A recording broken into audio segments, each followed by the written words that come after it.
What is going on, ladies and gentlemen of the YouTube lands? It's your boy Tuglo, and today I'm here with the Fate Apocrypha episode 4 anime review.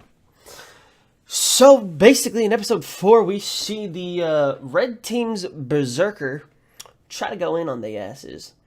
And I will say this week he tries to go in, gets fucking bodied. And we kind of see some shit play out as far as now we're getting into the story. You know, there's a lot of shit that we gotta ask. So let's go ahead and start off asking these motherfucking questions. Question number 1. Why the fuck did Siegfried give up his life for some homunculus dude that doesn't even seem fucking important? Because, you know, it was selfish out of his, you know, his one wish that he wanted to come true, blah, blah, blah. Why the fuck did he die here? But in episode 1 in the beginning, we see him fighting Mordred. Bitch, you ain't fought Mordred yet. Where the fuck do you think you're going?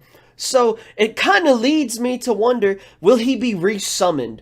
Will the kid, you know, somehow grow up and become Mordred, but he's even stronger? Or, you know, will the kid die, they take his heart, and then resummon, you know, Siegfried? You know, there's a lot of shit that you gotta think about with this and say, alright, where the fuck are you going? Question number 2. Why does Jeanne d'Arc feel that she has to protect this homunculus boy? I feel that that's kind of like siding a little bit more towards the black faction, and the fact that, okay, this homunculus dude came from out of their territory. Or it might even be siding with the red faction. I don't fucking know. She's siding with the fucking red faction. Because think about it this way.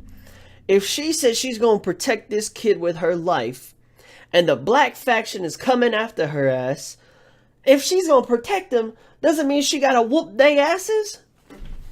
Motherfucking thinking emoji. Now, you know, the one thing that I will say that I really liked about this episode was the motherfucking action, dude. Okay, we saw Achilles and Atalanta. I don't know how to say her name. We saw them fighting, you know, Frankenstein and the archer, Charon, I think is his name. We saw that fight go down. That shit was fucking lit. I kind of hated Siegfried's master for forcing his hand into trying to use his noble phantasm, which was the fucking dumbest thing ever. I don't see how a dude like this even becomes a fucking master, first off. Like, dude, somebody ship his ass out. Put him back into with the lackeys, man. Get that man out of here, man. Fuck that guy. So, you know, when Siegfried died, he was like, you know, tell my master I wasn't worthy of him. Bitch, it was the other way around. Let's be real here. So, you know, that I kind of like that this week's episode focused a little bit more on one faction. You know, it didn't half give me some shit with the black faction, half give me some shit with the red faction. No, we stuck fully with the black faction for this week's episode with a sprinkle of Jeanne d'Arc. So that was something that I thought was really cool. I definitely am kind of curious how they're gonna play this shit out. You know, like I said, the homunculus boy, I think Vlad the Third or some shit, somebody in the higher ranks that was like, man, you know, go get this kid. He's something special for us. So this kid might be like the fucking power to, like, you know, winning every motherfucking thing.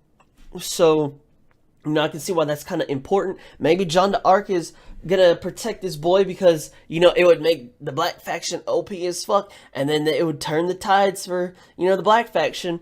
But, you know, the fact that we're both down to 6 servants, that kind of makes it a little more even. You know, red team lost their berserker, black team lost their saber. You know, we still at a 6-on-6, even though the red team's berserker, I don't even want to get involved with this man, because this dude's fucking crazy and stupid anyway, because he just runs in there and he's just like, raw, and just fucking dies, like, bruh. So hopefully next week we kind of get some more insight either on the homunculus kid and what the fuck John d'Arc is doing with him and teaming up with him and trying to protect his ass, or we can go to the red faction next week and we say, okay, here's what's happening on the red faction side, and then we're gonna sprinkle in a little bit of John d'Arc. You know, I don't mind moving it up a full step or two with, you know, a little bit of John d'Arc, and then we move up the black faction a full step or two, you know, and then we're walking it, you know, we're walking, you know. I don't mind the anime just taking little steps like this. You know, I don't mind that. That's fine. You know, we can take a huge step and then a huge step, or just run it all its course, run its course. I just don't like the little can't deal with that. So this week's episode, you know, a lot of action packed. Didn't go as much in depth as I'd like to, just because I want to binge the fuck out of it, and that's why I hate watching new anime, because I'm just like, dude, just let me watch the whole fucking thing, please. So I have to be patient and wait until next week. What did y'all think of this week's episode? Do you think this homunculus boy is going to turn into Siegfried and then like fucking turn shit and just kill Mordred? Because why the fuck did he disappear if he's fighting in episode 1? Come on, dude. So I'd like to really get your opinions on who the fuck this homunculus boy is. You know, is he going to be irrelevant anytime soon? Let me know down in the comment section below, and let me know what you thought of this week's episode. As far as this anime review for Fate Apocrypha episode 4 is concerned, I hear the fat lady singing, the bells are ringing, and that is it for this video. Until the next anime review or gaming content thing, whichever one you're looking at, go ahead and check out the description box below for any social media links, the link to my Discord server, and if you want to become a patron at patreon.com/Tugla, where you can support me even further to help make the dream come true. Check that out and support me there. Hit that subscribe button if you haven't already, and until the next video, ladies and gentlemen, peace out.